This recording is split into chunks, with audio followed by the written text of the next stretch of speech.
শুরু হয়েছে নতুন শিক্ষাবর্ষ। রাজনৈতিক পট পরিবর্তনের পর এবার নতুন শিক্ষাক্রম স্থগিত করে ২০১২ সালের শিক্ষাক্রমের আলোকে শিক্ষার্থীদের পাঠ্য বই দেওয়া হচ্ছে। এই জন্য এনসিটিবি ৪১ জন বিশেষজ্ঞ দিয়ে ৪৪১টি পাঠ্য বই পরিমার্জন করেছে। এতে অনেক বিষয়বস্তু সংযোজন বিয়োজন হয়েছে। বছরের প্রথম দিনই পাঠ্য বই পায়নি বেশিরভাগ শিক্ষার্থী, তবে অনলাইনে আপলোড করা হয়েছে ৪৪১টি বই। নতুন বছর ২০২৫ শিক্ষাবর্ষের বইয়ে মুক্তিযুদ্ধের ইতিহাস সহ কয়েকটি ক্ষেত্রে পরিবর্তন বা পরিমার্জন করা হয়েছে। পঞ্চম শ্রেণীর বাংলাদেশ ও বিশ্ব পরিচয় বইয়ের আমাদের মুক্তিযুদ্ধ অধ্যায়ে পরিমার্জন করা হয়েছে। প্রথমেই ব্যবহার করা হয়েছে মাওলানা আব্দুল হামিদ খান ভাসানীর ছবি, তারপর বঙ্গবন্ধু ও জাতীয় চার নেতার ছবি। এই অধ্যায়ের পাকিস্তানি বাহিনীর গণহত্যা অংশে লেখা হয়েছে ২৬ মার্চ প্রথম প্রহরে স্বাধীনতার ঘোষণা দেন মেজর জিয়াউর রহমান। বঙ্গবন্ধু শেখ মুজিবুর রহমান স্বাধীনতার ঘোষণা দিয়েছিলেন কিনা তা নেই নতুন বইয়ে। নতুন বইয়ে পাকিস্তানি বাহিনীর গণহত্যা। ১৯৭১ সালের ২৫ মার্চ রাতে প্রেসিডেন্ট ইয়াহিয়ার নির্দেশে পাকিস্তানি সেনাবাহিনী Rajarbagh police lines, Pilkhana EPR সদর দপ্তর, ঢাকা বিশ্ববিদ্যালয়ের আবাসিক হল ও শিক্ষকদের বাসভবন সহ ঢাকা শহরের বিভিন্ন স্থানে একযোগে আক্রমণ করে। এ সময় রাজারবাগ পুলিশ লাইন্সের পুলিশ সদস্যরা প্রতিরোধ গড়ে তোলেন, কিন্তু হানাদার বাহিনীর আধুনিক অস্ত্রের মুখে তারা টিকে থাকতে পারেননি। সেই ভয়াল রাতে হানাদার বাহিনী দেশে অন্যান্য বড় বড় শহরেও আক্রমণ করে। তারা শিক্ষক, শিক্ষার্থী, পুলিশ ও ইপিআর সদস্য সহ অসংখ্য নিরীহ বাঙালিকে হত্যা করে। পাকিস্তানি সেনাবাহিনী এই আক্রমণের নাম দিয়েছিল অপারেশন সার্চলাইট। ওই রাতেই বঙ্গবন্ধু শেখ মুজিবুর রহমানকে গ্রেপ্তার করা হয়। ২৬ মার্চ তারিখে মেজর জিয়াউর রহমান চট্টগ্রামের কালুরঘাট বেতার কেন্দ্র থেকে বাংলাদেশের স্বাধীনতা ঘোষণা করেন। এরপর তিনি ২৭ মার্চ তারিখে বঙ্গবন্ধু শেখ মুজিবুর রহমানের পক্ষে আবারও স্বাধীনতার ঘোষণা দেন। শুরু হয় মুক্তিযুদ্ধ।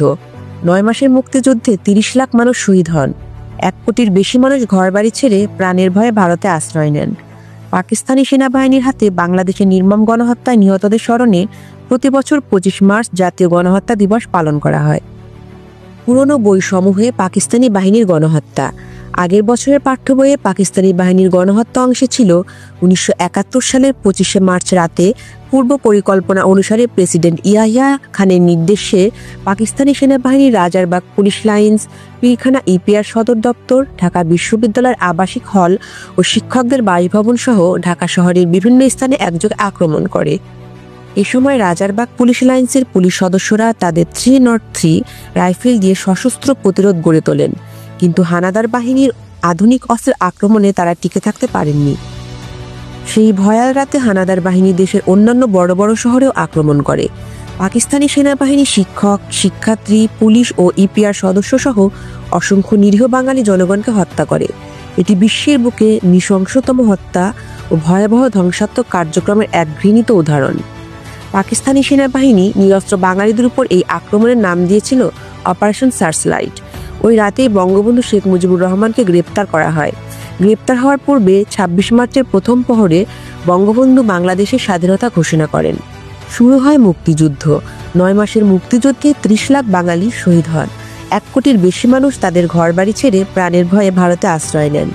পাকিস্তানি সেনাবাহিনী কর্তৃক বাংলাদেশে সংগঠিত নির্মম গণহত্যায় নিহতদের স্মরণে প্রতি বছর ২৫শে মার্চ জাতীয় গণহত্যা দিবস পালন করা হয়। চতুর্থ শ্রেণীর পাঠ্য বইয়ের মুক্তিযুদ্ধ অংশে পরিমার্জন। চতুর্থ শ্রেণীর বাংলাদেশ ও বিশ্ব পরিচয় পাঠ্য বইয়ের ১৯৭১ সালের মুক্তিযুদ্ধ অধ্যায়ে পরিমার্জন করা হয়েছে একইভাবে। ২৬ মার্চ মেজর জিয়াউর রহমান স্বাধীনতার ঘোষণা দেন। ২৭ মার্চ আবার বঙ্গবন্ধু শেখ মুজিবুর রহমানের পক্ষে স্বাধীনতার ঘোষণা দেন। এই অধ্যায়ে বঙ্গবন্ধু শেখ মুজিবুর রহমানের ৭ মার্চের ঐতিহাসিক ভাষণের ছবির পাশাপাশি জিয়াউর রহমানের ছবি ব্যবহার করা হয়েছে।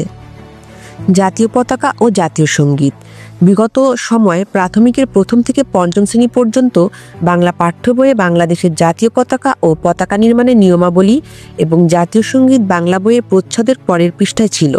এবার বইয়ের শেষ প্রচ্ছদের আগের পৃষ্ঠায় নেওয়া হয়েছে। আরও যুক্ত হয়েছে জুলাই অভ্যুত্থানের বিষয়। পঞ্চম শ্রেণীর আমার বাংলা বইয়ে ৬টি প্রবন্ধ, কবিতা বা ছড়া নতুন করে যুক্ত হয়েছে। এর মধ্যে আমরা তোমাদের ভুলব না শীর্ষক প্রবন্ধে শহীদ তিতুমীর, ইলামিত্র, আসাদুজ্জামান, মফিজুর রহমান মল্লিক, শহীদ সার্জেন্ট জহুরুল হক, ডক্টর মোহাম্মদ শামসুজ্জোহা সহ ৯ জন শহীদদের সঙ্গে যুক্ত করা হয় জুলাই গণ অভ্যুত্থানের শহীদ আবু সাইদ ও মীর মাহফুজুর রহমান মুগ্ধের ছবি ও তাদের অবদান।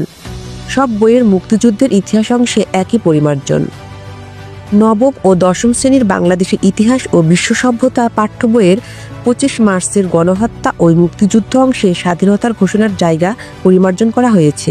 অন্যান্য বইয়ের মতোই এখানেও লেখা হয়েছে 26শে মার্চ তারিখে মেজর জিয়াউর রহমান চট্টগ্রামের কালুরঘাট বেতার কেন্দ্র থেকে বাংলাদেশের স্বাধীনতা ঘোষণা করেন। এরপর তিনি 27শে মার্চ তারিখে বঙ্গবন্ধু শেখ মুজিবুর রহমানের পক্ষে আবারও স্বাধীনতার ঘোষণা দেন।